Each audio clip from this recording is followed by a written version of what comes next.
Rightio, we're cruising. Everything's working. Where are you taking me? Well, what we're going to do, this is the nighttime feeding, was it's cows, 2nd of July, I think it is, whatever it is. Yeah. Anyhow, finally got a bit of winter about us for a change.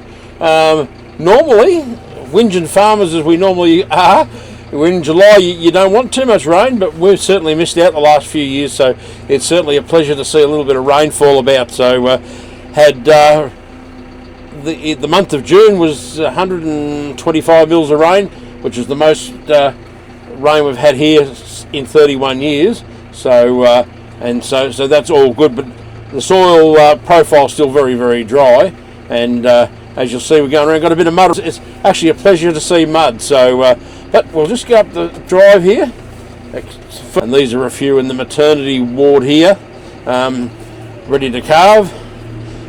We're down on the homeward run now. There's not many to calve left now, so it was a bit of a tough year at joining last year, so our cows are a little bit late. They didn't conceive the first round last year, so that put us back 3 or 4 weeks or so. We're solely all the crops and pastures that we grow, and the silage and hay that we grow ourselves. And so tonight, in the back here, I've got for the cows that we've got in there, there's about we're feeding 9.5 tonnes of silage a day, so about 4,600 kilos or thereabouts of wet, what they call wet, and in dairy, or in any farming terminology, particularly dairy farming terminology, I'll slow down here so I don't make it too rough.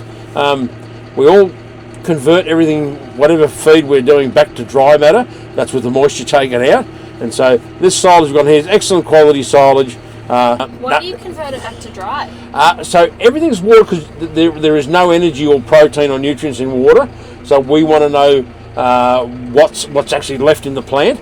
So that's actually 65% moisture, 35% dry matter, which it's giving us the equivalent of about 3,000 kilos or 3 tonnes of dry matter per milking that we're feeding out at the moment. So in layman's terms, whether people are feeding grain or silage or hay, is you have moisture in a product, which is water, then you have all your energy and your proteins and all the rest of the other nutrients and stuff, and it's just a way of trying to compare apples with apples sort of thing. So what we have here on the farm, and we've worked this way for decades and decades, we have sacrifice paddocks, not only when it's dry, but also when it becomes wet. They're paddocks that we know come this springtime, we're going to plough up and put summer crops in. So if we destroy them for sacrifice paddocks, and as you can sort of see where we've been feeding, when things start to get a bit muddy, they bog it all up. So we'll now utilise, we have a day and a nighttime sacrifice, we've got a couple of day and nighttime sacrifice paddocks, where we don't care whether it actually bogs up, because it'll be summer crop ploughed, summer crop next springtime, and so down to new pasture next year. So, but if you don't have sacrifice paddocks, because we're still growing, because realistically we only started to get rain last month, and so we're just nearly ready to start grazing pastures night and day, and but we just need another 2 weeks just to bulk up a lot of those paddocks a bit more. So that means bit over 90% of what the cows are eating is actually the feed we've grown on the back here in silage. So even your sacrifice paddocks, you've got to try and find a drier sort of place without much manure or without much water to put the feed on, to make sure they don't bog it all into the ground. So we have 150 feet of concrete feed troughs in the next paddock, and we will probably, if we keep getting rain, we'll start to utilise that. But I don't care if I bog this paddock up too much, because a bit of extra nutrients with cow manure and stuff will actually aid the summer crops when the germination. Yeah, and all that sort of, and the organic matter when I plough it up in the springtime. So yeah, I'll get down this end here, and I've got a nice clean spot to feed the cows, because they were fed here last night. Last night as well, yep. So you're putting it on a different section. Different section. We had electric fence here, so that they weren't. There's got a bit of extra grass there, so there's just even though it's a sacrifice paddock, there's a bit of a green. You still rotate it. Yeah, it's a bit of a pick here, and it's a bit of a cleaner sort of spot as well. Yeah. Because we like a clean plate when we're having a feed, so this is sort of one way that the cows can have a clean plate as well. It's great for this size of thing, and out the back there, as we start, it's a little side delivery thing. So you can feed in a feed trough, put it out the side. This is what I recorded Sean doing on the weekend. That's right, yep. So we're getting a top view. Yep, all the family can operate this, Rachel. And so how much capacity does that have in it? Now 4,600 kilos wet in there at the moment. So a bit over 4.5 tonnes of what we call wet. So, if I filled that cart load right up full, I could get nearly 10 tonne in it. Yeah. But no need, because we're not feeding that much out at the moment. So just like that, we just run around like that, and it's hard to keep clean in the winter. You've got bits of mud and stuff in it. It's a real rugged day outside, and heavy showers come through. We just got to bulk that up a little bit more. So what's in there? Now that's actually a paddock of Italian ryegrass. That one. But we do Italian ryegrasses. We do annual ryegrasses. We also do permanent perennial ryegrasses, phalaris, a lot of oats, a lot of barley, that type of thing. A patchwork quilt approach, a little bit of everything. So depending on seasonal conditions, rainfall and everything that goes with it, hopefully something fires. You're covering all your bases. And performs all the time, yeah. Corner. As you can see, where they were going in another peak, the laneway's quite muddy there, which we haven't seen that for quite a few years. Which we're happy for, because they say there's money in mud, there's no money in dust. So that's true. There's another paddock that's a perennial paddock of perennial, what they call matrix, looking really fresh. That had a summer crop in it last year. And to give you an idea, the first week in August last year, I ploughed one of those paddocks there and a few others, and I was bringing up dust. So 12 months ago, it was that dry, I was bringing up dust in that paddock. And normally August is our wettest month here. And so it's a fair bit, it's a fairly big machine. And but particularly when people are sort of learning, you've got to be careful you don't wipe gate posts out and all that sort of stuff. All you have to have is a standard for a tractor and a cart.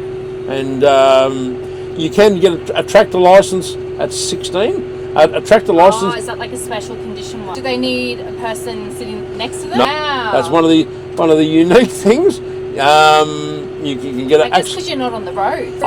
You can drive a fully fledged at 16 years of age. You can drive a registered tractor on the road loader until you get close to your tractor. So you get close to where you're going to put it in, and then you lift it up. Okay. So I'll actually show you when I take this off in a minute. So you've got two Massies. So what's the difference between that one and this one? Yeah, that's 2 years old. This is 2009 model. So what does that do that this one can't? Now, that's a small horsepower tractor, 4-cylinder, with not as many functions and fancy gizmos. A cheaper transmission, not as good as 3-point linkage draft control. Well, in the same year as that. This is 6-cylinder, more features, more hydraulics, more fancy stuff when you're doing ploughing and cultivation, to keep it simple. But also, comparing apples with apples, you're probably looking at the fancier model in a Massey is probably an extra $50,000 more than that for the same horsepower. Wow. With all the bells and whistles. So if you're talking 100, 110 horsepower, that was $120,000 with a loader. That same tractor, but in top spec with all the bells and whistles, easily 50,000 more.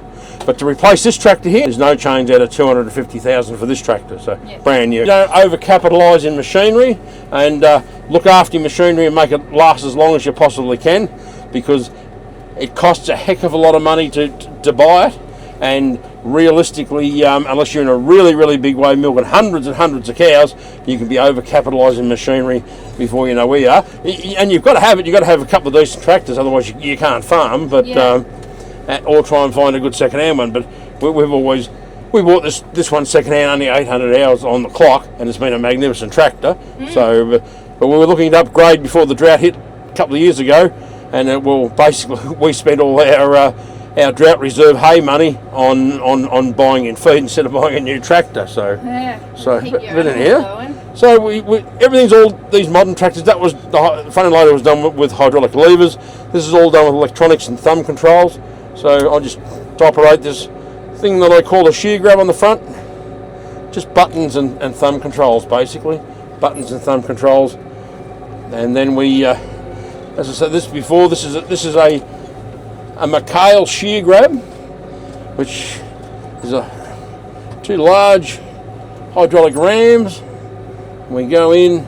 I'm just doing it slower than normal, so I don't bounce you around. Push her in,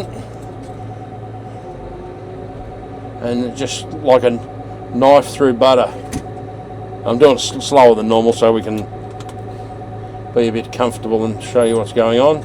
And the aim is to try and leave the face of the stack as smooth and as uninterrupted as possible. And depending on the material you're pulling out, sometimes you can hardly see a blemish. This sort of material is a few different sorts, and it's all fine chopped. I'm just where the forks are, I'm leaving a little bit of a blemish, but it doesn't matter. So I'll just speed it up a little bit, but don't want to go too quick to shake you to pieces.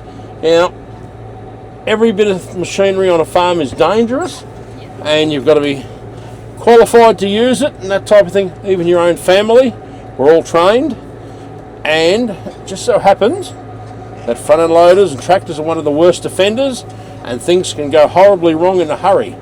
So I'd have probably 800 kilos of silage on there at the moment, plus the weight of the grab. And of course, we're at on uneven ground with things, although it's a solid stone base here at the moment, and I'm an experienced operator. Once you lift that weight up high, this is a big tractor, it's not too bad, but the chances of tipping over, you've got to be very careful. When you release it? Even when you're just pulling into the tractor, at any stage, yeah. And if I was using that little tractor doing this same job, you'd have to be very careful. This big tractor is very, very stable, and I've got a very solid base here. It's a solid stone base. Excuse me, it might be a little bit uneven on the top, and I know my own property, but you've got to be very careful, particularly when you've got weight on these things, that you don't tip them over.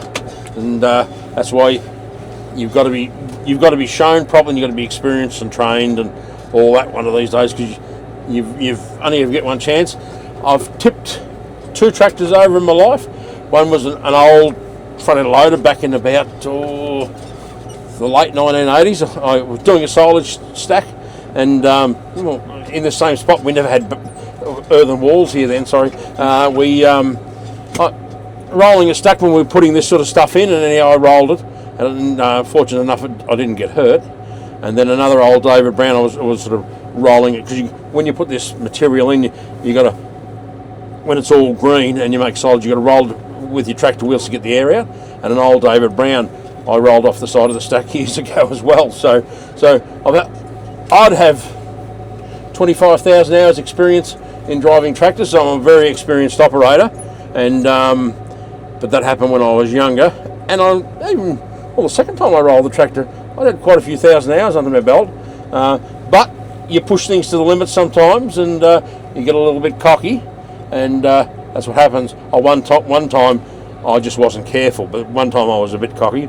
But you've got to be so careful these days. But now back to here again. There's a mixed material in this. This is all fine chopped with a fine chopped harvester. A big John Deere contractor came in and did it. And there's all sorts of stuff in there. There's ryegrass, phalaris, fescue, all sorts of cereals, clovers, mixed pastures. Everything loosens, a bit like a rainbow cake. But once again, always take your time. I tell them once we train them up, no need to go. It's easier on machinery. Take your time, and then you don't tip yourself over. Until next time, have a good one. Catch ya, John.